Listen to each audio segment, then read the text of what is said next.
জামাত শিবির এরা একটা আগাছা।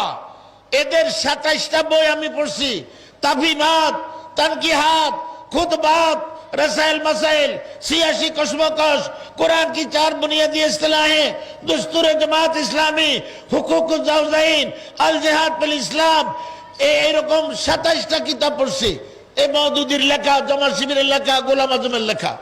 এই বইয়ের মধ্যে লেখছে আমাদের নবী সম্পর্কে, হে রাসূল, নবুয়তের 23 বছরের জীবনে রিসালাতের দায়িত্ব পালন করতে গিয়ে আপনি যে সমস্ত ভুল করছেন, ত্রুটি করছেন, যে সমস্ত দুর্বলতা, অসম্পূর্ণতা রয়ে গেছে, এই জন্য আল্লাহর কাছে মাপ চান। ভাই একটু জোরে কর না। আমাদের নবী কি নবুয়ত আর রিসালাতের দায়িত্ব পালনে ভুল করছে? ত্রুটি করছে? দুর্বলতা আছে? অসম্পূর্ণতা আছে? এই জামাত শিবিরের ভাইরা, তোমরা ইসলামী আন্দোলন করবা, ভালো কথা করো, কিন্তু ইসলামী আন্দোলনের নামে আমার নবীর বিরুদ্ধে, সাহাবার বিরুদ্ধে, কোরআনের বিরুদ্ধে, হাদিসের বিরুদ্ধে, ফিকহের বিরুদ্ধে, তাসাউফের বিরুদ্ধে, খানকার বিরুদ্ধে, তাবলীগের বিরুদ্ধে, কওমি মাদ্রাসার বিরুদ্ধে, জামাত শিবিরের বইয়ের মধ্যে এবং তাদের স্লোগান আল কোরআনের আলো, এই স্লোগানটা হলো জামাত শিবিরের। আমি জামাত শিবিরের জিজ্ঞাসা করছি, একজনও আমারে উত্তর দিতে পারে নাই। যদি আজকে এখানে কেউ থেকে থাকেন, তাইলে আপনারা এই মাদ্রাসার হুজুর আছে দপ্তরের মধ্যে, ওনার কাছে আপনি সময় নিয়ে যাইবেন, আমাকে আসতে বলবেন। যদি এখানে বসেন বসবো, যদি আপনি ওই বাইতুল মুকাররমে বসতে চান বসবো, যদি আমাকে একা নিয়ে বসতে চান বসবো, যদি দলবদ্ধভাবে বসতে চান বসবো। আপনাদের স্লোগান আল কোরআনের আলো, ঘরে ঘরে জালো, হাদিস কই? কথা বুঝেন নাই? মুসলমানের তারাক্তু ফীকুম আমরাইন লান তাদিল্লু মা তামাসসাকতুম বিহিমা কিতাবাল্লাহি ওয়া সুন্নাত রাসূলি। নবীজি বিদায় হজে বলছেন, আমি তোমাদের জন্য 2টা জিনিস রেখে যাইতেছি, যদি তোমরা এই 2টাকে মজবুত আঁকড়াইয়া ধরো তোমরা পথভ্রষ্ট হইবে না। একটা হলো আমার আল্লাহর কোরআন, আর আমি রাসূলের সুন্নাহ। আল্লাহর কোরআন, আমি রাসূলের সুন্নাহ। এজন্য মুসলমানের স্লোগান হবে কোরআন হাদিসের আলো, কোরআন সুন্নাহর আলো। তাহলে এরা জামাত শিবিরের স্লোগান হলো আল কোরআনের আলো, হাদিস বাদ, সুন্নাহবাদ। আল্লাহর আইন চাই, সৎ লোকের শাসন চাই, এটাও মুসলমানের স্লোগান না।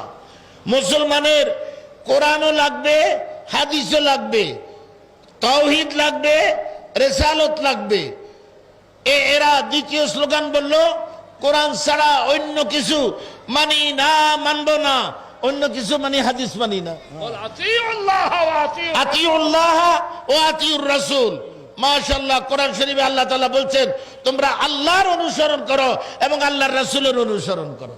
জামাত শিবিরের এই 2 নম্বর স্লোগানের মধ্যে এই আল্লাহর আইন চাই, সৎ লোকের শাসন চাই। আমরা বলবো সৎ লোক তো হিন্দুদের মধ্যেও সৎ লোক আছে, খ্রিস্টানের মধ্যেও সৎ লোক আছে, তাদের শাসন আমরা চাই না। আমরা চাই আল্লাহর আইন চাই, ইমানদারের শাসন চাই। ঠিক না ঠিক? 3 নম্বর স্লোগান, হে তরুণ এসো আল কোরআনের সমাজ গড়ি, হাদিসের না। আমাদের প্রত্যয় একটি, আল কোরআনের সমাজ গড়ি, হাদিসের না। এই জন্য দেখবেন জামাত শিবিরের সাথে তাবলীগ ওয়ালাদের সম্পর্ক নাই, চরমনাই ওয়ালাদের সম্পর্ক নাই, কওমি ওয়ালাদের সম্পর্ক নাই, তারপরে এই হাটাজারি ওয়ালাদের সম্পর্ক নাই, ফুরফুরা ওয়ালাদের সম্পর্ক নাই, হক্কানি উলামায়ে কেরামের সাথে সম্পর্ক নাই, রাজনৈতিক অঙ্গনেও জাতীয় পার্টির সাথে এদের সম্পর্ক নাই, আওয়ামী লীগের সাথে এদের সম্পর্ক নাই, বিএনপির সাথেও না, থাকবো না। এই আমানুল্লাহ আমান আমার একদিন বলছিল যে হুজুর, আমরা এদেরকে টিস্যু পেপার হিসেবে ব্যবহার করতেছি, আমরা এদেরকে তালাক দিয়ে দেব, এদেরকে আমাদের দলীয় লোকেরাও দেখতে পারে না। اللهم صل على سيدنا مولانا محمد وعلى آله وصحابه وبارك وسلم اللهم صل على سيدنا مولانا محمد وعلى آله وصحابه وبارك وسلم اللهم صل على سيدنا مولانا محمد وعلى آله وصحابه وبارك وسلم اللهم آمين ربنا ظلمنا أنفسنا وإن لم تغفر لنا وترحمنا لنكونن من الخاسرين ربنا فاغفر لنا ذنوبنا وكفر عنا سيئاتنا وتوفنا مع الأبرار اللهم أرنا الحق حقا وارزقنا اتباعه وأرنا الباطل باطلا وارزقنا اجتنابه اللهم إنك عفو كريم تحب العفو فاعف عنا يا حي يا قيوم برحمتك نستغيث يا حي يا قيوم برحمتك نستغيث اللهم أرنا الحق حقا وارزقنا اتباعه وأرنا الباطل باطلا وارزقنا اجتنابه اللهم إني أسألك من خير ما سألك منه نبيك حبيبك محمد صلى الله عليه وسلم ونعوذ بك من شر ما استعاذ منه نبيك حبيبك محمد صلى الله عليه وسلم وأنت المستعان وعليك البلاغ ولا حول ولا قوة إلا بالله اللهم آت نفسي تقواها وزكها أنت خير من زكاها أنت وليها وأنت وليها ومولاها رب العالمين আমরা কতিপয় গুনাহগার এই পবিত্র রজবের চাঁদে ইয়া আল্লাহ পবিত্র জায়গায় মসজিদ মাদ্রাসার কমপ্লেক্সে আয় আল্লাহ দোয়া আর ওয়াজ মাহফিলের এই অনুষ্ঠানে ইয়া আল্লাহ আপনার শাহী দরবারে গুনার দোকানে হাত তুলেছি দয়া করে মেহেরবানি করে আমাদের জীবনের সমস্ত গুনাহ খাতা মাফ করে দেন আমাদের আত্মীয় স্বজনের গুনাহ খাতা মাফ করে দেন আমাদের বন্ধু বান্ধবের গুনাহ খাতা মাফ করে দেন আমাদের দাদা দাদি নানা নানির গুনাহ মাফ করে দেন আমাদের ভাই ব্রাদারের গুনাহ মাফ করে দেন আমাদের স্ত্রী আমাদের ছেলে মেয়ে যারা দুনিয়া থেকে বিদায় নিছে আল্লাহ তাদেরকে মাফ করে দেন বিশেষ করে আমার ভাই আমির হোসেন মোল্লা সাহেবের আব্বা আম্মার কবর আযাব কিয়ামত পর্যন্ত মাফ করে দেন ওনার সহধর্মিনীর গুনাহ মাফ করে দেন তাদের কবরকে নূরে নূরান্বিত করে দেন আল্লাহ এই মসজিদ মাদ্রাসা কমপ্লেক্সকে আপনি কবুল করে নেন আল্লাহ এখানে একটা দাওরায়ে হাদিস পর্যন্ত মাদ্রাসা করার তৌফিক দান করেন আয় আল্লাহ এই মসজিদ মাদ্রাসা কমপ্লেক্সের যত প্রয়োজন আছে আপনার গায়বী খাজানা থেকে পুরা করে দেন আয় আল্লাহ আজকে যারা এখানে বয়ান করতে আসবেন ওই সমস্ত বক্তাদের মুখ দিয়ে এমন কিছু কথা বের করে দিয়ে যে কথার দ্বারা আমাদের শ্রোতাদের দুনিয়া এবং আখিরাতের কামিয়াবি আর সফলতা অর্জন হয় আয় আল্লাহ আপনার আরশের থেকে নিচের দিকে তাকায়া দেখেন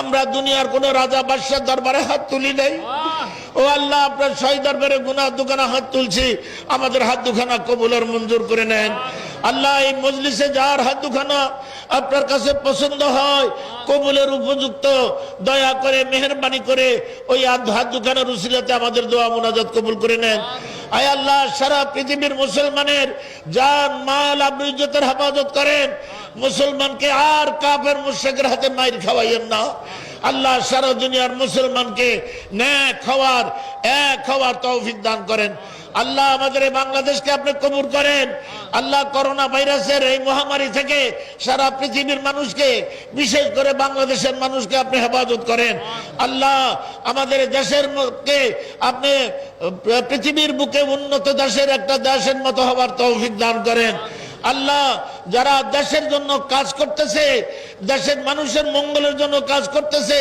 তাদেরকে নেক হায়াত দান করেন আল্লাহ তাদেরকে নেক হায়াত দান করেন শত্রুর শত্রুতা থেকে তাদেরকে হেফাজত করেন জালেমের জুলুম থেকে হেফাজত করেন আল্লাহ আখেরি মুনাজাত পর্যন্ত আমার ভাইরা যেন এখানে থাকতে পারে ওয়াজ নসিহত শুনতে পারে সেই তৌফিক সবাইকে দান করেন আল্লাহ এই দুয়ারি পাড়া এলাকার মধ্যে খায়র বরকত নাজিল করেন মারামারি কাটাকাটি আত্মকলহ ঝগড়া বিবাদ থেকে এই দুয়ারি পাড়া মিরপুর এলাকাকে আপনি কবুল আর মঞ্জুর করেন হেফাজত করেন হেফাজত করেন হেফাজত করেন আয় আল্লাহ